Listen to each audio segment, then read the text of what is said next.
Bag रखने के लिए 50 रुपया दो, तो हाथ उठा दे रहे हैं बच्चों पर। बच्चा पेपर देने जा रहा है, वहां बाहर दो भैंस बंधी हुई है, कीबोर्ड अच्छा नहीं है, माउस अच्छा नहीं है, एफआईआर करने की धमकी दे रहे हैं। आप एग्जाम सिस्टम में सुधार क्यों नहीं करना चाहते? तब क्या किया जाए? पिछले 3-4 सालों में एग्जाम सिस्टम पूरी तरीके से बर्बाद हो चुका है। एक बच्चे की मानसिक स्थिति को इतना तोड़ दिया गया है कि आज वो एग्जाम में अच्छे कीबोर्ड और अच्छे माउस मिल जाने को भी बहुत बड़ी बात समझ रहा है। आप देख रहे हैं लगातार कि कैसे एसएससी या फिर रेलवे कोई भी कमीशन ठीक तरीके से ना तो फॉर्म भरा पा रहा है, ना एग्जाम ले पा रहा है, ना रिजल्ट निकाल पा रहा है। अगर आप चाहते हैं कि इन सब प्रॉब्लम्स को दूर किया जाए तो वो एक लड़ाई के जरिए भी हो सकता है, क्योंकि हमने हर कुछ करके देख लिया। हमने ट्विटर के थ्रू अपनी आवाज पहुंचा के देख लिया, हमने नेताओं से अपनी बात कहलवा के देख लिया, लेकिन सरकार के कानों पे कोई जूनी रेंगरी समझ नहीं आता कि इन्होंने क्या सोच रखा है। सबसे पहली बात, टीसीएस के पास कम से कम इंफ्रा था, ये एडिक्विटी के पास इंफ्रा तक नहीं है। हम लड़ाई इस लेवल की लड़ रहे थे कि क्वेश्चन पेपर में क्वेश्चंस रॉन्ग क्यों आते हैं, मार्क्स टू ऑल क्यों मिल रहा है। अब हमें क्या लड़ाई करनी पड़ रही है अभिनय, जरा बताओ। कि कीबोर्ड अच्छा नहीं है, माउस अच्छा नहीं है, जहाँ सेंटर पे बच्चा पेपर देने जा रहा है वहां बाहर दो भैंस बंधी हुई है, ऊपर के फ्लोर पे शादी का फंक्शन हो रहा है, और बैग रखने के लिए 50 रुपया दो। बैग रखने के लिए आप पैसा दो। पहले एसएससी कहता था हम गलत सवाल पूछेंगे, आपसे 100 रुपए लेंगे।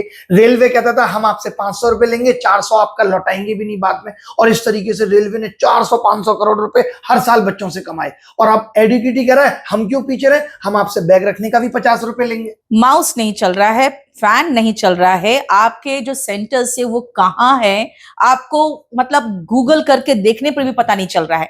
इनफैक्ट सोपिया की तरफ से जो कश्मीर की तरफ है वहां से एक लड़का आया है और वो भी ब्लाइंड है, और उसको कल तक अपना एडमिट कार्ड ही नहीं दिख रहा था। आज जब वापस जा रहा है तो पता चल रहा है नहीं, एडमिट कार्ड उसका लोड हो गया है।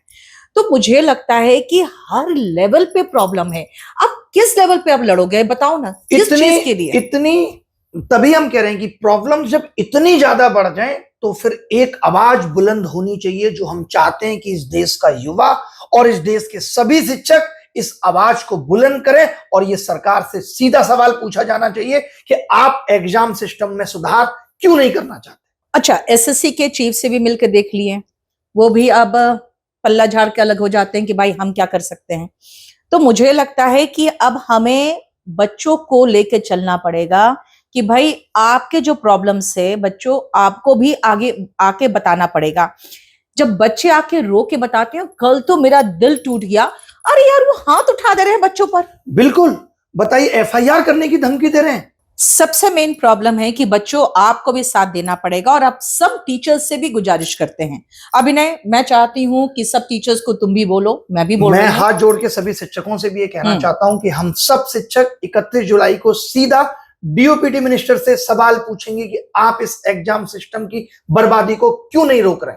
और मैं मानती हूं कि ये सब चीजें, बहुत सारी चीजें तो मुझे लगता है सरकार को पता भी नहीं होती है, क्योंकि एसएससी अपने लेवल पे और डीओपीटी अपने लेवल पे बहुत सारी चीजें मैनेज कर लेती है और बहुत क्लीन पिक्चर पोर्ट्रे करने की कोशिश करती है, एसएससी भी खासकर।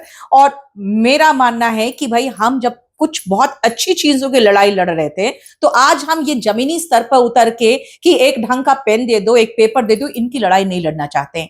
इससे सबसे पहले टीसीएस को वापस दिया जाना चाहिए सब कुछ, और टीसीएस में क्या सुधार की जा सकती है वो हम रिकमेंड कर सकते हैं बच्चों के माध्यम से। ये भी नहीं कि हम बता रहे हैं, जो प्रॉब्लम बच्चों का है हम वो बता रहे हैं। तो जो ऑलरेडी एक्सपीरियंस्ड है, जिनके पास प्रॉपर इंफ्रास्ट्रक्चर है, जो इस तरह के एकदम नीचे लेवल के लोग नहीं हैं कि आपको एक ढंग का सेंटर नहीं दिलवा सकते हैं, हम उनके थ्रू एग्जाम नहीं चाहते। हम चाहते हैं टीसीएस कराए एग्जाम, लेकिन हाँ, उनमें जो खामियां हैं वो हम जरूर बताना चाहते हैं। 31 जुलाई को हम सब शिक्षक मिलकर डीओपीटी मिनिस्ट्री जाएंगे। तो आप सबसे, जहां भी आप सब हैं, आप सबसे गुजारिश है, हम लगातार वीडियो बना करके इसी तरीके की गुजारिश आप सबसे कर रहे हैं कि आप सब हमारा साथ दें। नमस्कार।